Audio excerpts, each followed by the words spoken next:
อันคือมือนี่มาแซ่จะมาครับมือไทยหน้านี่ไปอยู่บ่เมื่อบ่ไปก็มื้ออื่นก็ไม่ได้ไปเลยไม่ได้ไปทางใดเนาะมาลาเพิ่นก็บอกไว้เลยนะว่าบ่ได้มีเวียอย่างเดียวสินะออกไปยังก็ได้บ่ล่ะของมีเนี่ย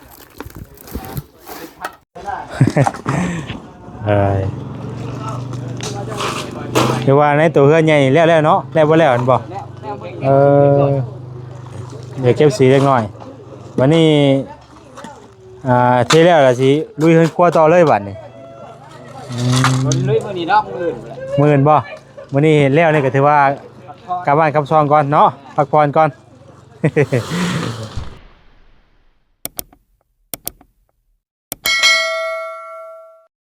ไปยังโอ้ย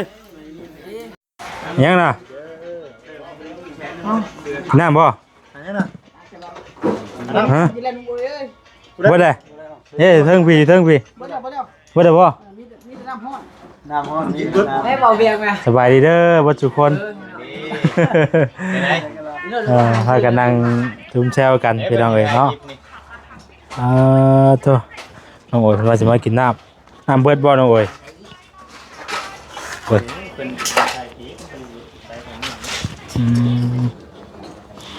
พี่น้องเอ้ยเนาะที่แล้วละบาทนี่ทั้งสร้างเพิ่นก็ได้เนาะคัดจูใบไว้พี่น้องเอ้ย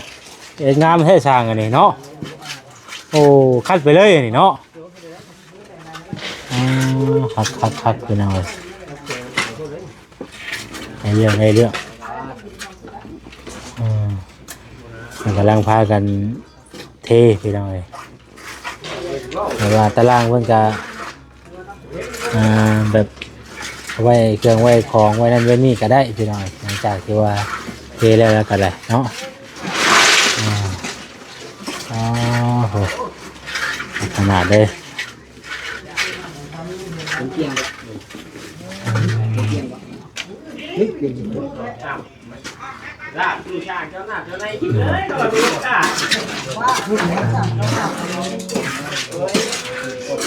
สร้างคนพื้นเรือนในตู้แก้วยังไงเนาะตู้รับอยู่เนาะเห็นว่าเราไปออกไปข้างนอกยังไงเนาะออกไปยังไงไปพอลงมีมาสันนะยังไงเนาะ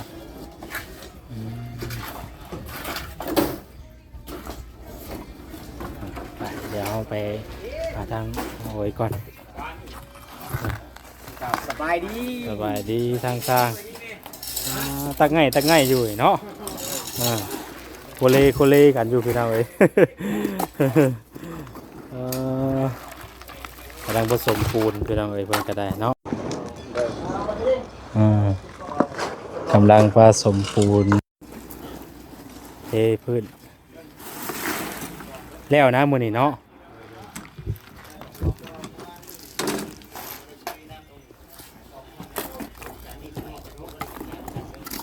ถูกแก่แล้วเนี่ยพันมาบ่เดินแล้วออกไปนอก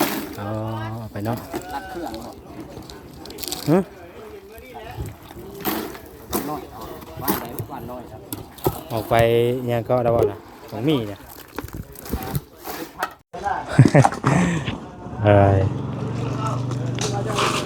เดี๋ยวว่าในตัวเฮือนใหญ่แล้วเนาะแล้วบ่แล้วอันบ่เดี๋ยวเก็บสีเล็กน้อยวันนี้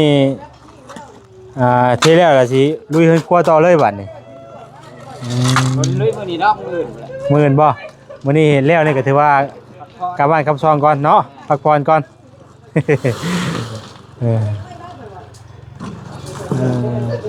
งามไปหน่อยเป็นเทเนาะเทแล้วก็คัดมาเลยเรียบร้อยเลยละเอียดคัดเนาะ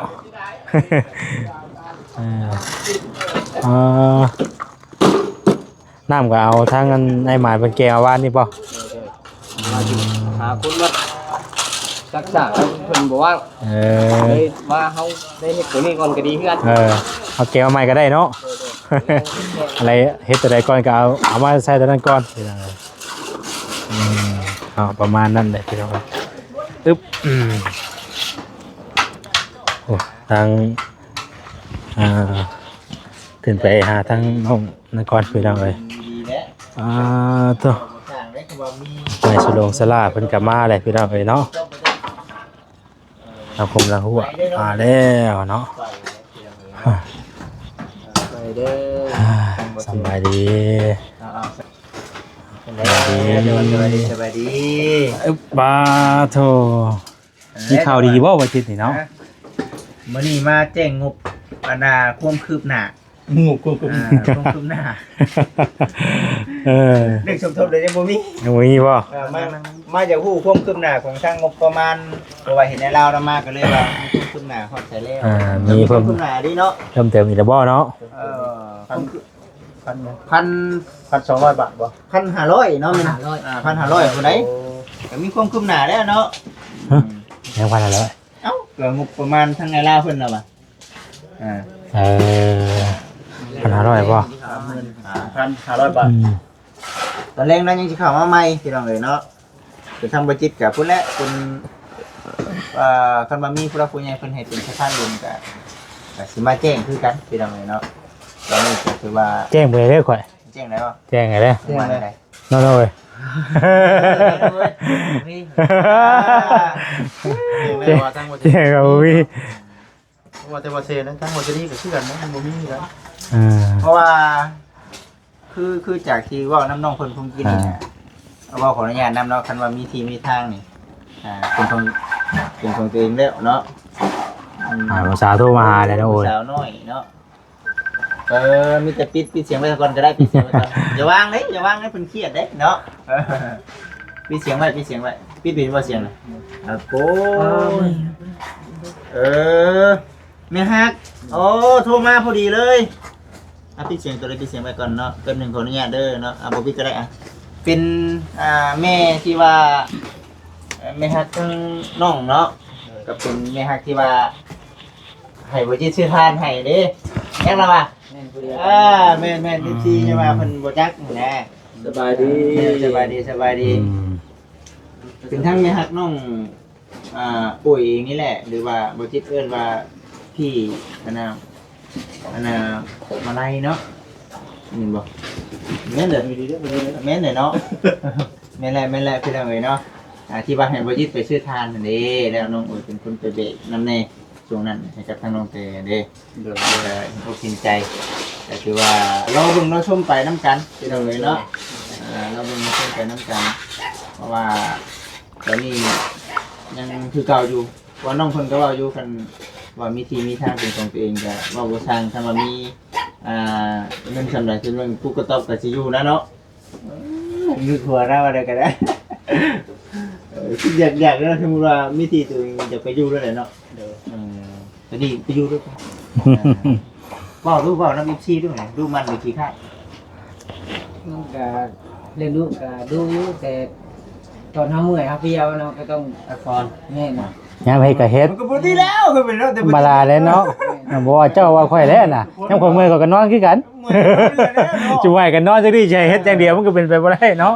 ยามพักก็พักคุณนั้นไม่ใช่หุ่นยนต์ ยามให้ก็เฮ็ดยามพักผ่อนก็พักผ่อนน่ะ ยังตอบถึงเลยนี่ แล้ว ตอบถึงเลยนี่ ก็แม่นเนาะคือเฮากับ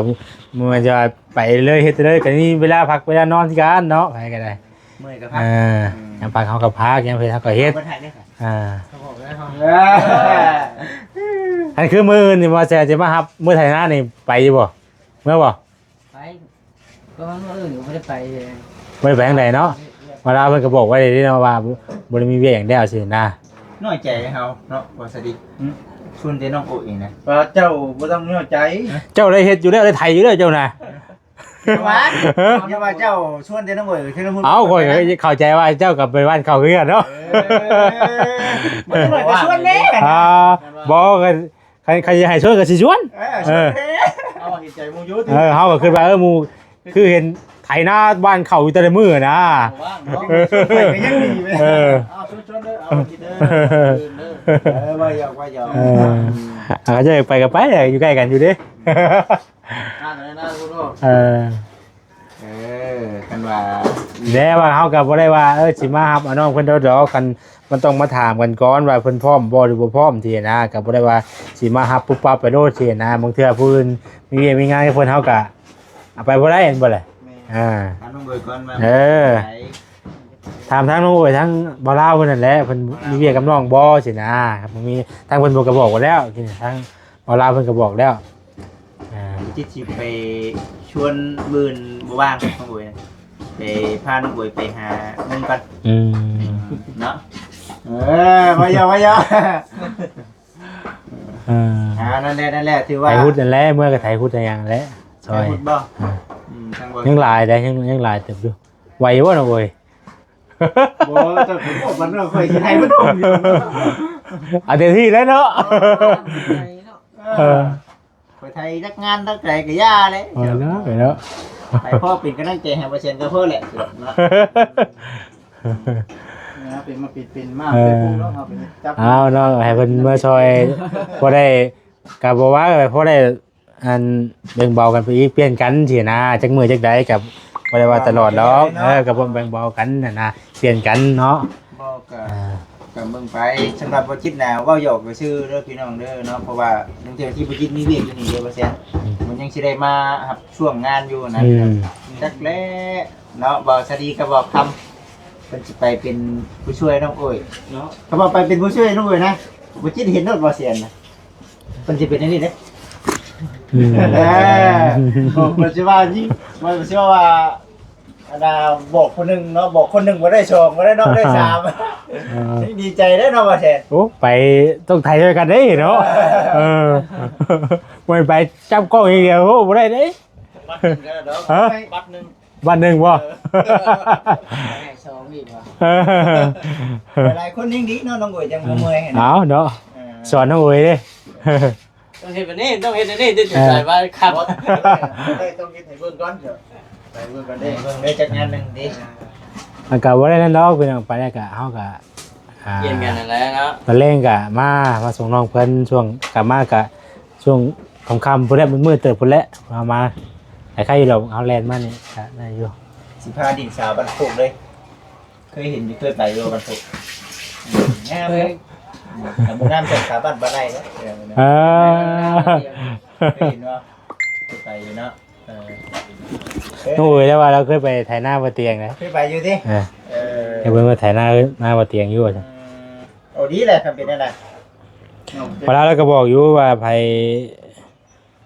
ก็ได้แล้วว่ะนั่นแหละพี่น้องบ่หัดกระเทือนแล้วบ่จิตน่ะมันสิแล้วที่เราป้าต้องเวล่ะนี่อีกตรงนึงยังลายอยู่ก่อนหาพันก็ยังไม่ถูกไว้ปากปีนี้จะได้ตรงเดียวเนี่ยท่านก็บอกอันคือว่าเราก็บอกอยู่ว่าผู้ใดไปก็ได้ผู้ใดเอาไปก็ได้แต่ว่าเราก็ต้องได้บอกในแจ้งก่อนว่าผู้นี้สิพอน้องคนให้น้องคนมีได้แน่นะเอาอยู่กับอยู่ล่าดิเนาะจะให้ไปมุกหม่องนะเพราะว่าคนนี้นะไอ้ยังไม่วิ่งเขากับบทไปนะเขาบอกว่าไปเพราะว่าทั้งน้องเพิ่นคันอยู่นี่ก็จะสิเฮ็ดหยังตัวเป็นหน้าที่ของช่างอยู่แล้วเนาะกับในเรื่องการเรื่องงานถัดว่าทั้งน้องเพิ่นก็น้องแต่เก้าย่างนี่จะไปยังไงเนาะจะไปตะเก้าปีตะเก้านะปีตะเก้าเฮ็ดหยังใช่น้ำประมาณนี้โอ้คณะน้ำประมาณบ่คณะประมาณปีก็ดีเนาะใครกลัวอยู่ล่ะชมไว้เด้อพี่น้องเนาะชมไว้คือมันมวยนั่นแล้วเนาะมันเป็นแล้วเนาะไปเชื่อชอบเลยเนาะใช่บ่ชอบดีแหละพี่น้องเนาะเคยเฮ็ดกับให้กับนาเนาะ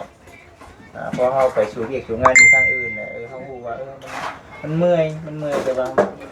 มันต้องอดนะยังก็ต้องอดนั่นแหละพี่น้องเนาะคันบ่มีความอดทนมันก็บ่ได้เนาะมันก็บ่แล้วพี่น้องเป็นในอนาคตแหละเป็นไว้ก็ดีเนาะเป็นไว้คือว่าโอ้ใหญ่ซื่อเนาะไถนาก็บ่เป็นว่าซั่นน่ะนะบ่ซั่นได้บ่ตามบ่ซะดีเด้อ๋อมีบ่ซั่นเนาะแถวนี้ก็มีเนาะสร้างเป็นว่าซั่นว่าดอกคือว่าเห็นไทยอยู่กะตะกี้ตะกี้ก็ไทยบ่เป็นคือกันแต่ว่าเป็นก็เป็นปีนี้แหละคนเฮามันต้องเป็นถ่ายรูปมันง่ายแค่ถ่ายที่ง่ายปีนี้ได้ยินข่าวว่าสิบ่ได้ดำนาเลยปีนี้เนาะคือว่าสิไปป้าได้บ่สิดีนะ มื้อเช้านี่มื้อเช้านี่อัน เนาะสวัสดีเด้อ มื้อเช้านี่เห็นมันคุยหางานพุดอยู่ โอ้ย ว่าสิลงไทยเด้อมาสิลงไทยป้าเด้ ไทยมาเลย ให้ใจก็ไม่อยากให้ไปเลยพี่น้องเนาะ แต่ว่ามันเห็นได้มัน ว่าเฮาก็เลี้ยงภาระนี่เฮากับลูก2ในวันนี้ลูกก็ง่ายเลยผู้นึง เอาหาเงินนำบ่ทันบัดนี่ หาเงินน้ำมูลน้ำบ่ทันลูกก็เฒ่าเฮียนแบบมีเงินส่งโรงเรียนนี่นะ พี่กันเลย มันต้องได้ไปหาเงินเพื่อว่าได้ต้องไปหาเงินในทางถามงานไว้แล้วมื้อเช้านี่ ได้แต่บ่ไง ในการนะว่ามื้อใดจะบัดนี้ ฟังเบิ่งก่อนฟังมึงไถนาแล้วก่อนดำนาฟังเบิ่งก่อนดำนาหรือไถนาแล้วกะ เอาเลย บ่โดนดอก สรุปแล้วสิรับหน้าได้หรือว่า ยังรับปากบ่ได้เด้ถ้าเบิ่งถ้าพ่อถ้าแม่ก่อนว่า ข่อยสิบ่คิดฮอดบ่ เออเป็นได้บัดนี้เนาะบ่ให้เพิ่นคุยไว้ได้เช้านี่ยินว่าหาการหางานไว้เลย เตรียมตัวแล้วดิ แม่เพราะว่า บ่ให้บ่สิลงไปก่อนเดี๋ยวจะลงตามหลัง ห้างไปเลย เอามาเย็นข่อยไปแล้ว อ่า อะไร เขาไม่ต่างกันเอาก็สี่ประมาณนั้น เอ้าเดี๋ยวเนี่ยมันบ่นั่นเนาะคือเฮ็ด YouTube เฮากับมันบ่ไล่เลยพี่น้องเนาะกับบ่ดีดอกับบ่ได้เด้หลายท่านหลายคนก็ว่ามีเงินท่านสิบ่แม่นเด้ยังบ่ฮู้เรื่องในยังเฮาแต่เฮาซื่อๆสิฮู้ว่าสิแหละมันก็บ่ได้มีเงินได้ไผก็ได้ เนาะเนาะ พอได้ใช้ได้จ่ายนะมันบ่ทวงบ่ทันบางเทื่อก็ได้มันก็จำเป็นต้องได้ไปหาเงินมันบ่ล่ะ รายจ่าย โอ้รายจ่ายมันหลายเนาะมันก็ต้องไปนะ เอาสารเนาะคือว่าเว้ามาหลายได้ละพี่น้องเนาะมีที่จะเว้าไปเว้ามากก็มีข่าวดีอยู่พี่น้องเนาะมื้อนี้เนาะกับทางน้องโอยเด้อพี่น้องเด้อเนาะข่าวดีนี่ก็คือว่าดีใจกับน้องดีเนาะจังเนาะคือว่ามื้อนี้สิมามอบเงินให้จำนวนหนึงเนาะมองหน้าว่ามีงบจัดเนาะ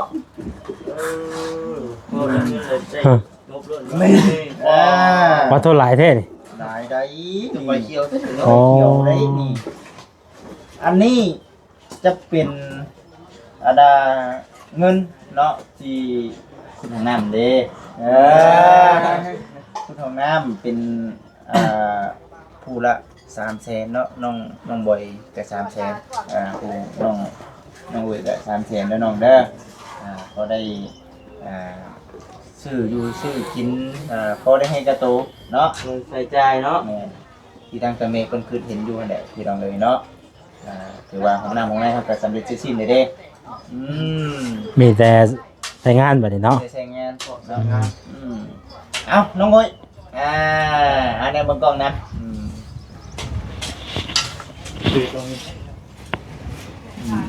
มาบ่แซ่นโอเคเก็บไว้เนาะ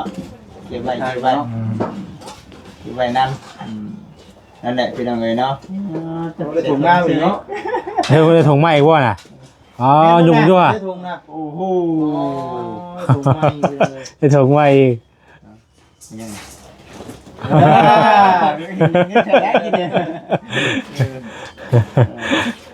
ตายเลยโอ้บ่จิตเดี๋ยวกินลอยแล้ว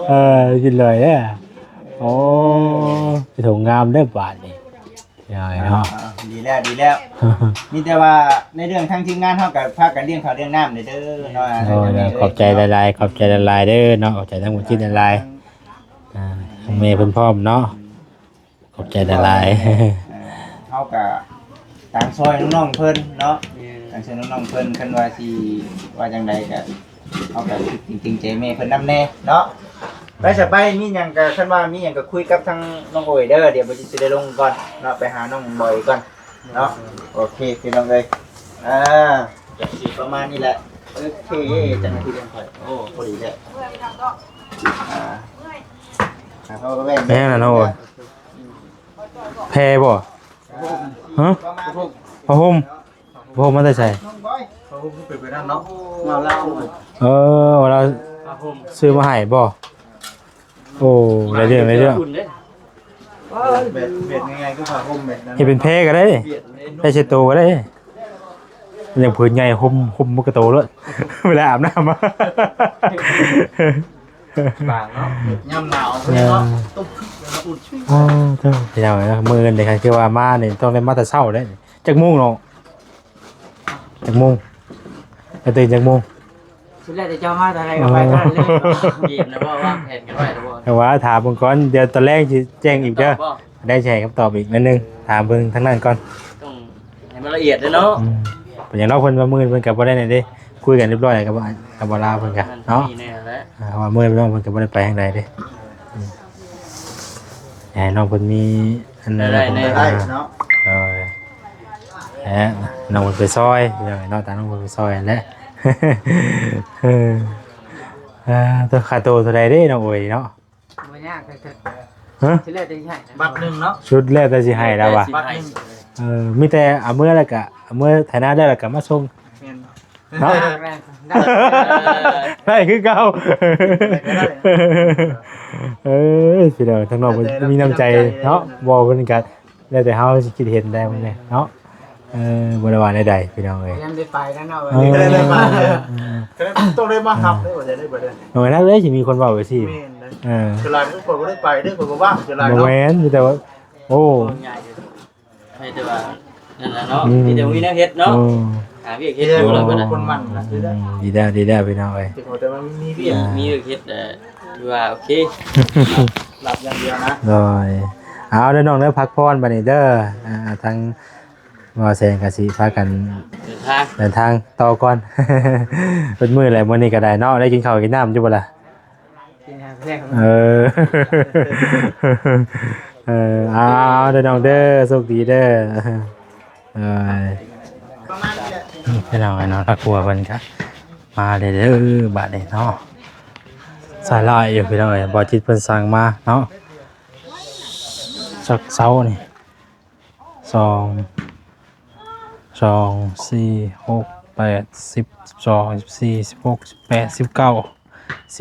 าพี่น้องเอ้ยเนาะไปขอตัวทำลาไปก่อนอยู่ดีมีแห้งประสุกสุกคนเด้อพี่น้องเด้อสำบายดี